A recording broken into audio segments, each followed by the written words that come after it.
आनंद आनंद परमानंद सदगुरु मंगलानंद जी साहिब सत्संग आश्रम डेरा सदगुरु प्रीतानंद जी साहिब दहाड़ निगाना जिला भिवानी हरियाणा के सौजन्य से गुरु रविदास जीवन। गुरु और गोविंद की एकता।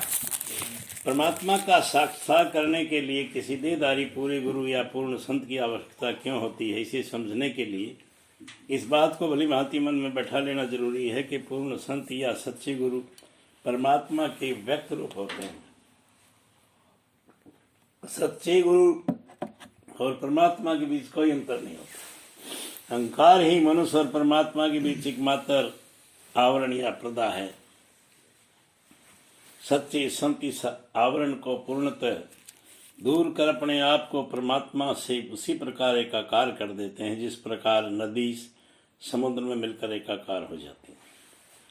मनुष्य भौतिक सीमाओं के कारण प्रभु के विशुद्ध आध्यात्मिक या भौतिक रूप का दर्शन करने में समर्थ। परमात्मा तक उसकी पहुंच तभी हो सकती है जब वह स्वयं परमात्मा मनुष्य का रूप धारण कर मनुष्य उसके भौतिक सत्तर पर आकर मिले। दयालु परमात्मा मनुष्य के उद्धार के लिए ठीक यही साधन अपनाता है। वह मानवीय रूप धारण कर संसार में आता है और उसके इसी मानवीय रूप को गुरु नाम दिया जाता है। अर्थात गुरु मनुष्य के रूप में परमात्मा है। अपने मानवीय रूप के माध्यम से वह जीवों को चिताता है और उन्हें सही मार्ग दिखलाकर उन्हें अपनी कृपा के सारे परमात्मा से मिलाता है। संत सदगुरु ऊंच या नीच किसी भी कुल में जन्म लें तथा अमीरी गरीबी किसी भी स्थिति में जीवन बसर करें, इन सांसारिक परिस्थितियों का उनकी रूहानी या आध्यात्मिक गरिमा पर कोई असर नहीं पड़ता। उनके भगत प्रेम की निर्मल धारा उनके संपर्क में आने वाले सबसे छोटे बड़ों की एक सा पवित्र करती है। जल में रहते हुए भी जल से सदा छूता रहने वाला कमल के समान संत सदगुरु संसार में रहते हुए भी संसार से निर्लिप्त रहते हैं और सर्वत्र अपनी रूहानी सुगंधी बिखेरते हैं। हरि गुर साध समान चित नित आगम तत्मूल। आगम शास्त्र तत्व इन बीच अंतर जिन परो करवत। आरा के चीरे जाने का कष्ट सहन कबूल। दर्शन 181। परमात्मा सतगुरु और साध संतों का हृदय एक समान होता है। यही शास्त्रों को सदा मूल तत्व रहा है। इनके बीच कोई फर्क नहीं समझना चाहिए। इस सत्य का अनुसरण करने में यदि आरे से चीरे जाने की यातना भी सहनी पड़े तो उसे सहर्ष स्वीकार करना चाहिए। रविदास कहे जाके हृदय हृदय रहे रैन दिन राम। सो भगता भगवंत सम क्रोध न व्यापे काम। दर्शन 98। रविदास जी कहते हैं कि जिसके हृदय में रात दिन परमात्मा का प्रकट निवास है वह भगत भगवान के समान है। उसे कभी काम या क्रोध नहीं सता सकते। समाधि स्थित संत जन अपन हूँ अप मिटाही। अप अभिमान मिटाही विलीन हो चुके हैं।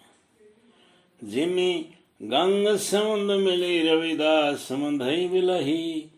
वाणी साखी 24। समाधि में स्थित संत जन अपने अभिमान को नष्ट कर देते हैं।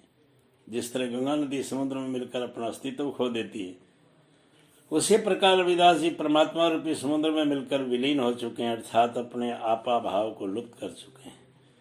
संत तुझी तनु शरीर संगति प्राण सगति गुर ज्ञान जाने संत देवा देव। देवताओं के भी देवता। संत ची संगति संत कथा रसु। सत संत प्रेम आजय दीजे देव दयाव राहु। संत आचरण संतो मार्गु संत छे ओलग। सेवक ओलगनी सेवकाई सेवा। और एक मागऊ भक्ति चिंतामणि जनी लखाऊ दिखावे, असंत पापी सणी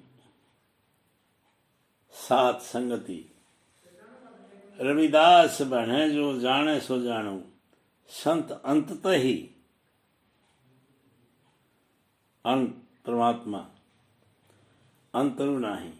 श्री आदि ग्रंथ पुरुष 486 वाणी 132। हे प्रभु, संत जन ही तुम्हारा शरीर साकार रूप है और उनकी संगति ही तुम्हारा प्राण है, किंतु देवाधिदेव परमात्मा संत की पहचान सतगुरु के दिए हुए ज्ञान द्वारा ही हो सकती है। हे देवाधिदेव, कृपा करके मुझे संतों की संगति, संत कथा का रस तथा संतों के प्रति प्रेम प्रदान करें। संतों जैसा आचरण, संतों का मार्ग और संतों के सेवकों की सेवा मुझे दें। एक और चीज मैं मांगता हूँ, मुझे भक्ति रूपी चिंतामणि सभी इच्छाओं को पूर्ण करने वाली वस्तु प्रदान करें तथा असंत और पापी लोगों की संगति कभी न दें। रविदास जी कहते हैं कि सच्चा जानकर ज्ञानी वही है जो ये जानता है कि संत और परमात्मा में कोई अंतर नहीं है। जे ही कुल साधु बसनो प्रभु भगत होई, बरन बरन अच्छी या बुरी जाति, रंग को गरीब नहीं इसरू,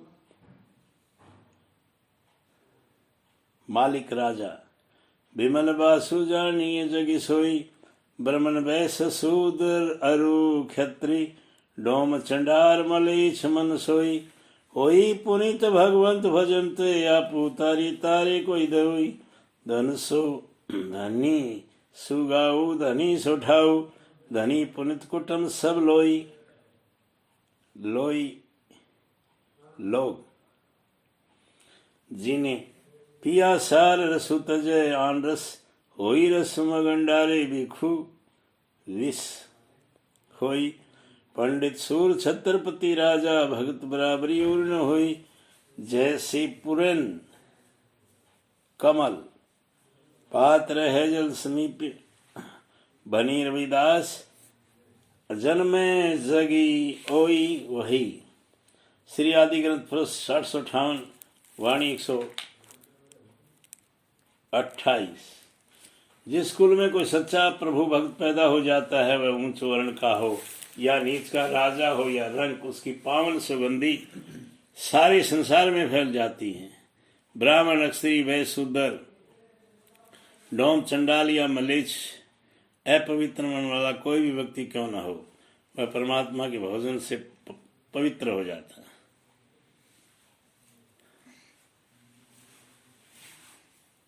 वह आप तो मोक्ष प्राप्त करता ही है, साथ ही साथ अपने दोनों वंशों मातृवंश और पितृवंश का भी उद्धार करता है। उस गांव, उस स्थान और उस पवित्र परिवार के सब लोग धन्य हैं जिनमें जन्म लेने वाला कोई व्यक्ति सभी अनसांसारिक रसों को त्याग कर प्रभु नाम के सार रस को पीता है और उस रस में निमग्न होकर संसार के सभी विषैले दुर्गुणों, काम, क्रोध, लोभ, मोह, अहंकार को भुला देता है। भले ही कोई पंडित हो, सूरवीर या छत्रपति राजा हो, पर भगत की बराबरी कोई नहीं कर सकता। जैसे कमल का पत्ता सदा जल के सेवे होते हुए भी जल से सत्वा उछुता रहता है, वैसे ही भगत जन संसार में रहते हुए भी जल सर्वथा छूता रहता है, वैसे ही भगत जन संसार में रहते हुए भी संसार से सदा निर्लिप्त रहते हैं।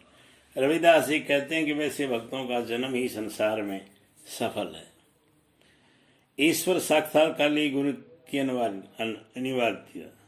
अपने भौतिक सीमाओं के कारण मनुष्य अपने आप परमात्मा के भौतिक रूप के दर्शन कर पाने में समर्थ है, किंतु मनुष्य जब पूर्ण गुरु के संपर्क में आता है जो परमात्मा का साकार रूप है, तब वह गुरु के द्वारा परमात्मा से संपर्क स्थापित कर लेता है और गुरु की ही कृपा से परमात्मा से उसका मिलाप हो जाता है। एकमात्र गुरु ही हमें मार्ग दिखला सकता है, हमारे पापों की सफाई कर हमें पवित्र कर सकता है और आंतरिक शब्द धुन से जोड़कर हमें अलख अगम तक पहुंचा सकता है। अन्य सभी प्रकार की बाहरमुखी धार्मिक क्रियाएं व्यर्थ हैं। वे हमें केवल गुमराह करती हैं। आनंद आनंद।